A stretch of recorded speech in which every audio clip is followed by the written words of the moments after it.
تعداد 12 رکھی ہے۔ فرمایا منہا اربعۃ حرم، ان میں 4 مہینے حرمت والے، بزرگی والے، عظمت والے، ایسی عظمت والے۔ فرمایا کہ ومن جاء بالحسنہ فلہ حسنین، جو ان مہینوں کے اندر ایک نیکی کرے گا اللہ دگنا اجر دیں گے۔ ومن جاء بالسیئہ وجب لہ عذابین، جو ان مہینوں کے اندر ایک گناہ کرے گا اللہ اس کو عذاب بھی دگنا دیں گے۔ یوں سمجھ لو کہ نیکیوں کا ریٹ بڑھ گیا۔ کوئی اللہ کو راضی کرنا چاہے تو اس کے لیے دروازے کھل گئے، اور کوئی اللہ کی نافرمانی کی طرف چلا تو فرمایا اس کے لیے پکڑ بھی بڑی سخت اور شدید ہے۔ تو ذی الحجہ کا مہینہ انہی بابرکت مہینوں میں سے ہے جنہیں حرمت والے مہینے کہا جاتا ہے۔ پھر اتنی عظمت والا مہینہ یہ ہمیں سیدنا ابراہیم علیہ السلام اور ان کی قربانیوں کی یاد دلاتا ہے۔ اللہ نے قرآن مجید میں کئی مقامات پر حضرت ابراہیم علیہ السلام کا تذکرہ کیا اور زور دیا کہ اے میرا پیغمبر وَاذْكُرْ فِي الْكِتَابِ إِبْرَاهِيمَ إِنَّهُ كَانَ صِدِّيقًا نَبِيًّا، اور میرا نبی ذرا اپنی امت کو ابراہیم علیہ السلام کا تذکرہ تو سنائیے کہ وہ میرا سچا نبی تھا۔ کہیں فرمایا ابراہیم الذی وفا، ابراہیم کون جس نے اپنے رب کے ساتھ وفا کی۔ فرمایا ابراہیم کون، امتحانات آئے، اللہ کی طرف سے آزمائشیں آئیں، فرمایا وہ ان آزمائشوں کے اندر پورے اترے۔ اس لیے فرمایا ابراہیم الذی وفا، ابراہیم کون ہے جو ہر قدم پہ اللہ کے ساتھ وفا کرنے والا ہے۔ پھر ان امتحانات کو دیکھتے چلے جائیں۔ اللہ فرماتے ہیں اذ ابتلی ابراہیم ربہ بکلمات فاتمہن، فرمایا میں نے ابراہیم کو آزمایا، کئی امتحانات بھیجے، وہ ہر امتحان کے اندر سرخرو ہوئے۔ فرمایا جب امتحانوں کے اندر سرخرو ہو گئے پھر اعلان ہوا انی جاعلک للناس اماما، کہ اے ابراہیم میں رب تجھے ساری کائنات کے لوگوں کا امام بنا رہا ہوں۔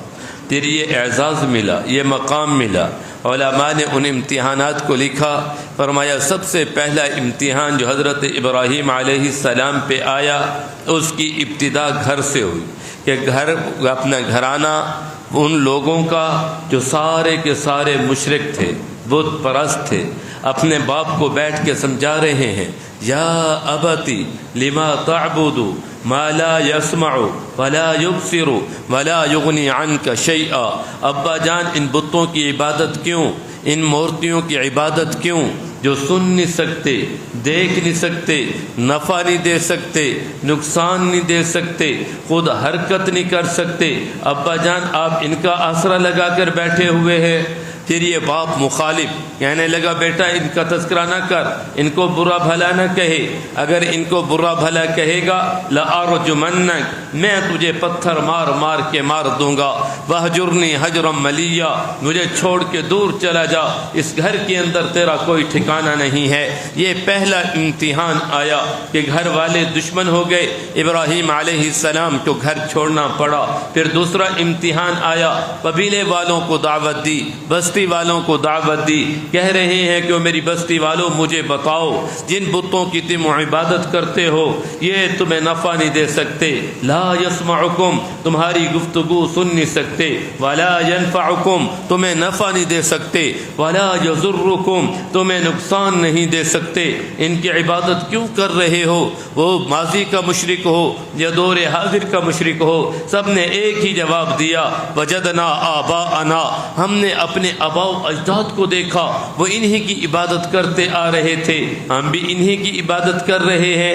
آگے اللہ نے جواب دیا حضرت ابراہیم علیہ السلام کی زبان، فرمایا تم بھی گمراہ، تمہارے آباء و اجداد بھی گمراہ، یہ آباء و اجداد کوئی دلیل نہیں ہے۔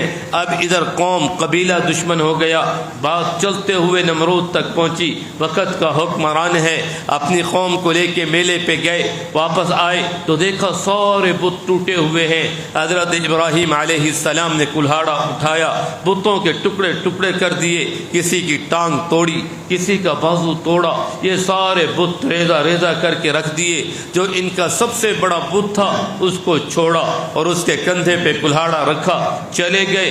یہ جب لوگ میلے سے واپس آئے، اب تذکرہ کر رہے ہیں کون کر سکتا ہے؟ اب یہ قوم والے بستی والے کہہ رہے ہیں ایک نوجوان ہے، سمعنا فتن یذکرہم ویقال لہ ابراہیم، کہا ایک آدمی جو نوجوان کہنے لگا جی وہ ہمارے بتوں کو برا بھلا کہتا ہے، اس کا نام ابراہیم ہے، یہ اس کا کام ہو سکتا ہے۔ کہا بلا کر آؤ۔ یہ حضرت ابراہیم علیہ السلام کو بلایا گیا، حضرت ابراہیم علیہ السلام آ گئے، پوچھا ابراہیم تو نے یہ کام کیا؟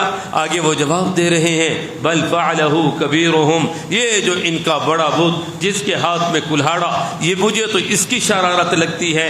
وہ کہنے لگے ابراہیم تجھے پتہ ہے یہ بت بول نہیں سکتے، حرکت نہیں کر سکتے، کچھ کر نہیں سکتے، یہ کیسے بڑا بت چھوٹے بتوں کو توڑ سکتا ہے؟